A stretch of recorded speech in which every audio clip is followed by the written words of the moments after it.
ինչի համար Հիսուսը փորձություններ անցավ, որովհետև ինքը կատարյալ մարդ էր եւ կատարյալ Աստված։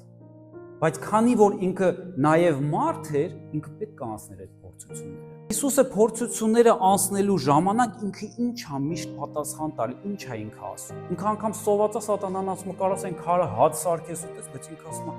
հացով չի որ մարդ կապի, այլ ամեն Աստծո խոսքով։ Իսկ ինքը անցնում է իր փորձությունը, իր դժվարությունը Հիսուսը, բայց իր աչքերը,